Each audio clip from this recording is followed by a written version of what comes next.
XRP sees notable interest and whale transactions in the crypto market. You can also read this news on CoinTurk News. XRP sees notable interest and whale transactions in the crypto market. XRP, one of the most popular altcoins in the cryptocurrency market, once again saw notable interest and became the day's most attention-grabbing asset due to significant whale transactions. The interest of whales in XRP indicates that investors are showing interest in the Ripple-backed altcoin. According to current on-chain data, a total of approximately 537 million XRP were moved recently. The movement of these XRP in for large transactions has aroused great curiosity among cryptocurrency investors and led to sell-off claims. Experienced cryptocurrency analyst Cryptos drew attention to the current market dynamics and advised against rushing into the Ripple-backed altcoin. We had a leaked email by Ripple proving that the SEC met with Ripple back in 2013. This was back in October, and we had the SEC describing XRP as a currency and explained XRP's utility as a payment protocol. And they also met again in 2018 with Brad Garlinghouse, David Schwartz, John Roscoe, and the special assistant to the president, White House official of the presidential personnel. So even with two meetings with the SEC and the SEC knowing about XRP since 2013, they did not tell Ripple one time that XRP was a security. And even after this massive meeting with the White House involved and the president, we still have the SEC suing Ripple and saying that XRP is a security. Now, to me, guys, based on all these events going on, this is my theory.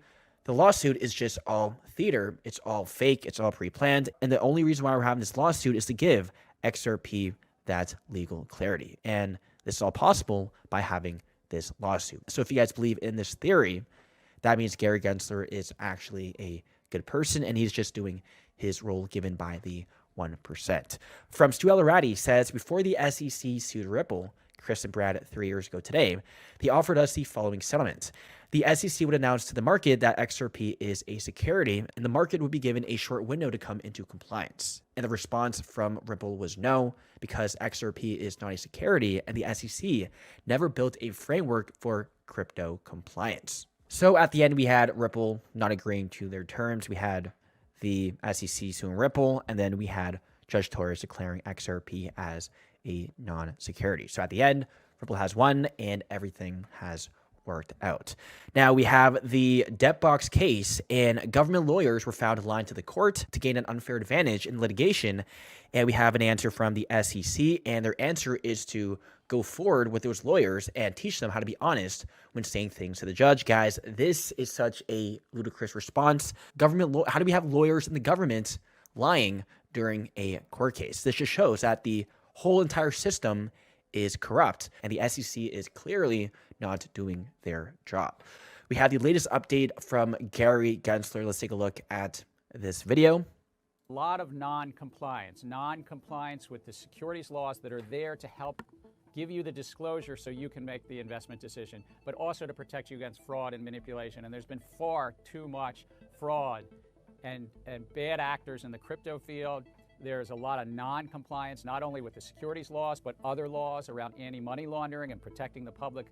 This is really the Wild West, and it's around the globe. I would say, again, this is a small part of our U.S. capital markets, but it can undermine confidence when so many people have been hurt, and all they can do is then stand in line at a bankruptcy court. And it's not just one actor, and it's not just, oh, it's just a few bad actors over here. This is something that pervades a lot of this field globally, and it's hard for the good faith actors even to compete because there's so many challenges elsewhere. We have a video, a major update from John E. Deedon with the Ripple and SEC case. But potentially a settlement could be in the works. That's still on the table? We're in war. Elizabeth Warren just initiated that bill. It bans Bitcoin in the United States. It says that validating nodes have to comply with anti-money laundering policy. software code with nodes out there in the world have to, how do you know your customer if you're validating a transaction on a decentralized ledger? You can't. So that's why it's a de facto ban. Is the SEC going to say, okay, well, let's come to grips and agree that XRP sold on exchanges is not a security, but Cardano is? I don't see it. The only thing that I see causing the settlement is if Coinbase wins their motion to dismiss. Otherwise, it's still a war, man. We're in the middle of a war. But potentially a settlement could be in the works.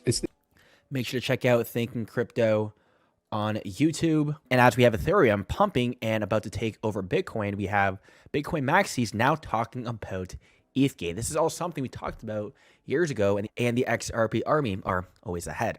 That's it for the video. Hope you guys enjoyed, and I'll see you guys in the next one. We saw the price of Bitcoin and the crypto market tumbling as Mt. Gox has officially started repayments on customers after nearly 1 decade. And we have $6 billion worth of Bitcoin being released. So with that happening, we saw XRP going from 64 cents all the way down to 60 cents, and Bitcoin going from around 44,000 all the way down to $41,689. So we did see a small dip in the markets, not really a big deal, but usually this is a market tip from the Matrixology. XRP pumps last before a correction. So we saw XRP, a small pump going from 60 cents all the way up to 64 cents. And then after that pump, we saw a market correction for cryptos. And we had a huge hack or dump happening on Telecoin. And keep in mind, guys, that all of these major hacks happen on purpose. They are orchestrated on purpose. The LUNC collapse, all of that was all pre-planned. And on the same day, we had Tel Aviv electricity down. Both of these happened at the exact same day. What are the odds of that happening? We have a blackout going on, and the price of Telecoin taking an absolutely massive dump. We saw the price of Telecoin going from 0.002 all the way down to 0.0008, which is lower than the initial starting point of the Telecoin before we saw this massive pump. So this is absolutely crazy to happen in the markets, guys. But remember, anything can happen, and the entire markets is manipulated by the 1%. And we have Grayscale Bitcoin Trust SEC filings confirming that Chairman Barry Silbert and board member Mark Murphy have resigned. We have 2 prominent figures resigning right as we have the spot Bitcoin ETF allegedly getting approved. So this, to me, guys, is quite weird, quite suspect, and it seems like there might still be a chance that the SEC might delay the Bitcoin spot ETFs. There is still a chance of that happening. But we do have the Grayscale SEC filing to convert to a Bitcoin spot ETF. So guys, anything can happen. It could go both ways. And we have a new tweet from Elon Musk. We have the X logo with a bunch of numbers, and this is a prime number with 1,800 digits. So we had the 1% with their numerology once again. That's it for the video. Hope you guys enjoyed, and I'll see you guys in the next one.